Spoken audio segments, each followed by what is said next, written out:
Patrícia, tem uma questão que eu acho que também... Tem duas questões que eu queria levantar contigo, três, na verdade. A primeira, assim, essa questão que o Paulo está levantando, eu acho que é interessante porque, veja, também houve todo um processo de desconstrução da imagem da Petrobras, o que fez com que sua imagem ficasse, né, ruim no mercado, o que, de certa forma, desvaloriza a marca.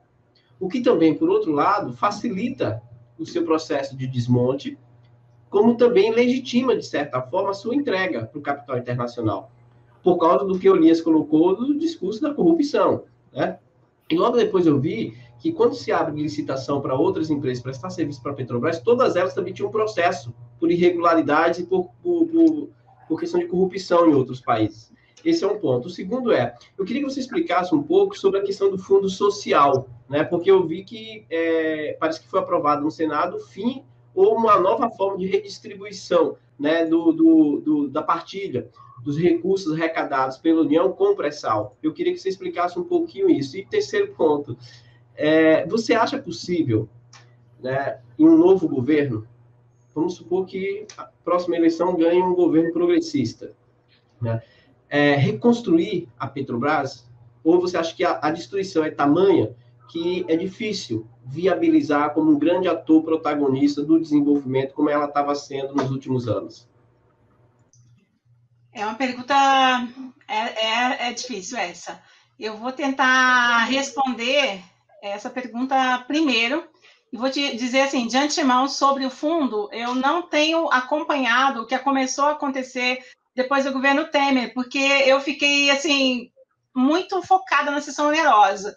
E o fundo, eles tentaram mexer várias vezes, mas eu não sei o que eles de fato conseguiram, porque eles chegaram ao ponto de propor usar o dinheiro do fundo, que originalmente seria 75% educação e 25% para a saúde, eles queriam usar para construir gasoduto. Por quê? Porque ninguém quer fazer gasoduto, ninguém quer fazer investimento de infraestrutura. Elas só querem vampirizar o que a Petrobras já fez. E conseguir os vampiros brasileiros para vender, né? Veio aí no governo do vampirão, continuou no governo do... não vou falar o quê. E aí, eles então... assim, em relação ao fundo, eu fui ficando muito desesperada, porque educação ia fazer muito pela gente, né?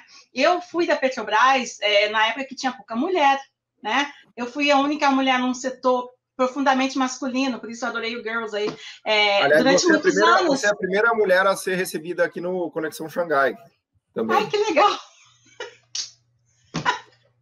Então, durante muitos anos, eu fui a única mulher num setor que tinha muito homem, e eu vi a Petrobras ficar mais colorida, né? Eu vi a Petrobras promover, assim, receber mais mulheres, o número de mulheres aumentar muito, o número de negros aumentar muito, né? Eu nunca entendia no começo do meu trabalho lá, por que eu podia contar na mão, assim, os geólogos que eram negros? Por que eu tinha que aceitar aquilo normal, né? Não era normal, né? E, assim, dentro desse quadro, assim, de ver tudo na Petrobras melhorar durante um tempo e depois começar a piorar, a gente pode traçar aí, né, nos anos, isso eu acho assim, para reconstruir vai ser preciso trabalhar muito o corpo técnico da Petrobras. Por quê? Antigamente, o corpo técnico defendia a empresa. Essas outras gerações de agora, na maior parte dos casos, ela fica acovardada. Ela pode até saber o que tem que fazer, ela pode até chegar para mim e mandar um WhatsApp, mandar um e-mail, procurar falar comigo no corredor escondido, na escada do prédio, mas o medo é muito grande. E quando eu vi aí a questão da demissão do colega lá, o Júlio, eu lembrei de 2019, quando o Bolsonaro assumiu, eu estava de férias, quando eu vi a notícia que a diretora de AIP tinha caído. Quando eu vi a notícia que ela tinha caído, eu já falei para minha família assim, eu vou perder a minha consultoria, eu tenho certeza. Quando eu voltar ao Brasil, eu estou sem consultoria técnica. Patrícia, só lembrando aqui, seu colega David Bacelar também está sendo extremamente perseguido pelo governo por lutar pela Petrobras, que hoje é o representante da FUP, né? Muito, muito. E é importante que o pessoal não tenha noção, assim, que muitas vezes, né, eles têm, assim, a gente sofre, eu fui sindicalista também há um tempo agora, né, eu estava sindicalista quando eu fui perseguida, e é muito ruim você sofrer aquela perseguição, aquela injustiça. Eu e uma colega do SEMPS, uma amiga minha, né, que também era consultora técnica, eu tinha quase 10 anos de consultoria técnica, A gente simplesmente perdeu, né, ali por ser diretora de sindicato. A gente recupera na justiça, já recuperamos inclusive na segunda instância, mas estamos aí na briga ainda. Mas assim, para remontar a Petrobras, o que eu acho que é preciso? Primeiro, é preciso uma aulinha de geopolítica para todo mundo que entra na Petrobras, entendeu? O pessoal, depois da Lava Jato, né? A Lava Jato... geopolítica básico, né? Básico, curso básico, coisa básica. Geopolítica do petróleo, deixa que eu dou. Eu vou lá junto com os colegas que eram da BR, meus colegas que davam essa matéria, entendeu? Porque, assim, o que acontece? A gente tinha, né, a nossa cara, por exemplo, era a BR. Ninguém vai lá numa plataforma 200 quilômetros da costa ou vai dentro de uma refinaria. Tem medidas de segurança até que impede a entrada de estranhos. Se o cara conseguisse chegar lá. Você conhece... O espião da CIA consegue entrar lá. Esse consegue em qualquer lugar. Então, o que a gente tem, né? A gente tinha a BR como a nossa cara junto à população brasileira e a nossa presença nos estados. Principalmente se você pegar o Nordeste, né? Como é que foi a história do petróleo no Brasil, né? Começou na Bahia. Então, na Bahia, a gente tem, né, uma presença forte. Aí depois, Sergipe Alagoas, outra presença forte. A Bacia Potiguar, no Rio Grande do Norte, Ceará, outra presença forte. A Bacia Amazônica, lá a gente tem, né, na Bacia dos Solimões. Desculpa, na Amazonas a gente começou a descobrir, mas Pedro Parente vendeu. Foi o gás lá que ele vendeu para a Eneva, o azulão. Aí, Solimões, a gente descobriu lá o Urucu, em 1986.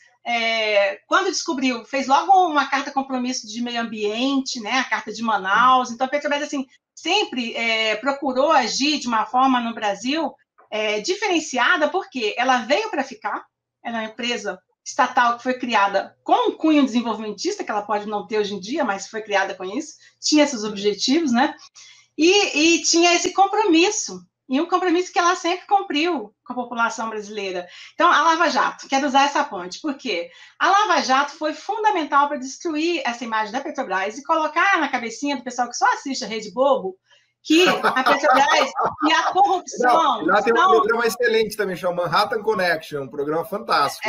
Fantástico. É aquele que fala que lá em Cuba só tem 3 coisinhas, saúde, educação e segurança. Deve ser aquele carinha inteligente, né? Puxa, eu não assisto, não. Aquela conexão... Por isso que você está na Conexão Xangai aqui, graças a Deus. Na conexão certa. É muito importante as conexões na vida da gente. Mas aí, então, essa questão da Lava Jato. Eu começava a falar lá na porta do prédio, em 2017, nos meus discursos, denunciando o golpe que vinha em cima da sessão onerosa. Eu já sabia que ele vinha, porque a sessão onerosa tem aí os campaços, né? Eu falava lá sobre essa questão qual foi o papel da Lava Jato? O papel da Lava Jato foi ajudar a criar o mito da Petrobras em dificuldade financeira. Veja bem, não é Petrobras endividada. Endividada ela esteve. E esteve por quê? Porque estava fazendo investimento produtivo. Quando você pega o período de maior investimento da Petrobras, maior endividamento, é 2010 a 2013. E isso por quê? O que a Petrobras estava fazendo? Ela estava, gente, fazendo o desenvolvimento do primeiro supergigante dela, que era Lula, Tupi, né, que eles querem chamar agora, querem mudar de nome. Mas ela estava gastando dinheiro para a multinacional poder comprar baratinho depois. Entendeu? Né? Isso, ela estava fazendo 100 postos aí, né, para deixar aí depois para ser vendida aí por um precinho de sucata. Mas ela estava desenvolvendo Lula, desenvolvendo Sapinhoá, que é o maior pagador de royalties para o estado de São Paulo, né? Estava fazendo exploração nos blocos que ela tinha sob concessão. Ela descobre Carcará em 2013, 2012, não sei, porque foi na era que eu estava fora do país fazendo mestrado, tá? Mas acho que é 2012, não sei se é 2000.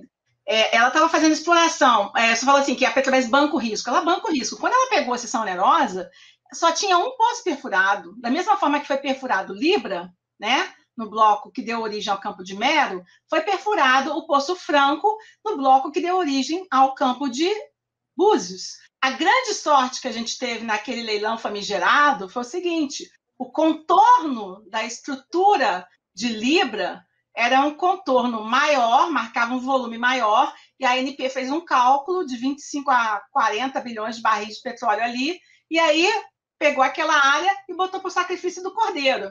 E eu acho importante falar, assim, eu tenho uma opinião que a gente não sabe tudo que aconteceu em 2013. A gente não sabe as malas de dinheiro de cruéis, né? de Generais Cruz da vida que rolaram em 2013. Acho que 2013 é um ano fundamental para a gente entender tudo o que aconteceu. Mas, assim, a sorte nossa, né? Você está falando da fragilidade financeira, que ela estava endividada, mas que se criou um mito de que ela tinha uma fragilidade, né? Isso, porque não tinha. A Petrobras sempre teve em caixa um volume altíssimo, em bilhões. Em bilhões, a gente tem um colega... 30 bi, 40 bi. Tipo assim, ela sempre teve caixa maior do que a maioria das petroleiras, entendeu? E nunca teve dificuldade de conseguir crédito. E o descaramento deles, assim, na época de Pedro Parente, por exemplo, vendeu Carcará, 2,5 bilhões de dólares. Pegou isso aí para pagar uma dívida da empresa de gasoduto que ele ia vender em seguida e antecipou o pagamento da dívida para o BNDES. Então, tipo assim, onde você está? Se você tem dificuldade financeira, assim, por que você mantém um caixa tão alto? Tinha várias perguntas aí para fazer, mas sobre isso eu deixo aí a dica do economista Cláudio Oliveira, da Associação dos Engenheiros também. Ele é o cara que fala do PPI, é um especialista nessa área aí, entendeu? Mas... Uma pergunta que não é fácil responder, porque eu trabalho com a China, eu tenho uma de pesquisa da minha vida, né? E na China hoje, que eu também sempre trago esse dado de que a China tem 2 milhões de pessoas envolvidas com planejamento econômico, projeto, isso, aquilo e tal. E alguma das características dessas pessoas é, por exemplo, o nacionalismo, né? Sabe? E um comprometimento de ferro com o Partido Comunista da China. Então, aquilo ali são eles. No Brasil hoje, se você pegar o serviço público brasileiro, qual que é a porcentagem na sua cabeça, uma cabala, vamos dizer assim, que tenha a mesma cabeça que a sua, por exemplo? Ai, meu Deus. Eu prefiro ter que responder essa pergunta para responder em amizade. Não, olha, eu vou responder. Deixa eu te dar um contexto.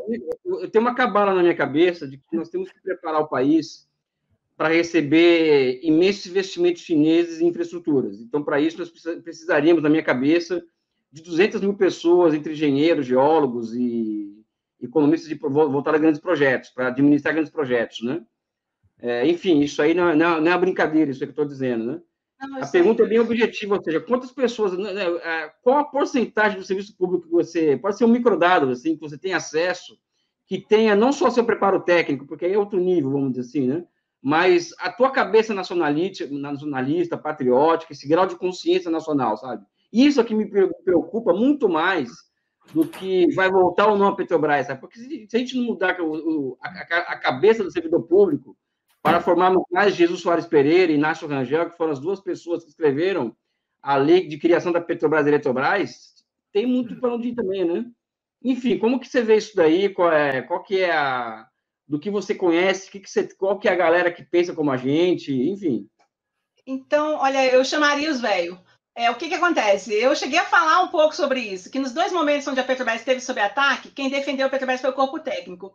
79 e 80, o corpo técnico, a alta gerência da Petrobras defendeu, hoje em dia vende, entendeu? Em 1995, o corpo técnico também defendeu a grande greve contra a FHC. Ele não conseguiu passar o rodo por vários fatores. Por que a FHC não passou o rodo? Vamos lá. A galerinha que fez a campanha O Petróleo é Nosso ainda estava viva. Os militares que foram presos, e não só uma vez, né? Outra vez depois, quando alguns eram reincidentes. Né? O Fernando Henrique, que fez parte da campanha, acho que tinha morrido já, né? Não, sim, da família dele que com certeza ia só repudiar o que Mas, assim, o tio, é o tio do FHC e o pai, né? Mas, assim, o tio principalmente. O que acontece? Eles estavam vivos. O Brasil, a Petrobras tinha feito uma série de descobertas de gigantes ali nos anos 80, na Bacia de Campos.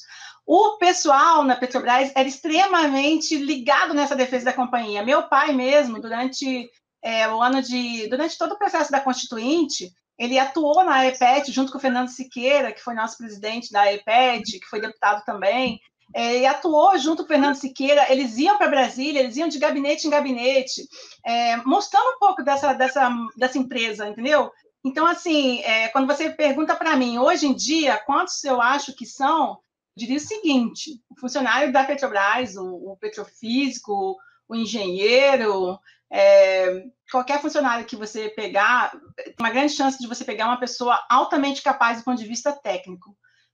Do ponto de vista geopolítico, se a gente tiver 10%, tá bom. Eu não sou otimista, eu sou pessimista.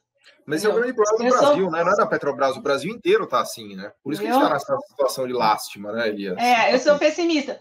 E assim, eu te dou exemplos, tá? Eu dou o exemplo do cara que é muito bom do ponto de vista técnico, mas não lê fora dos papers da área dele.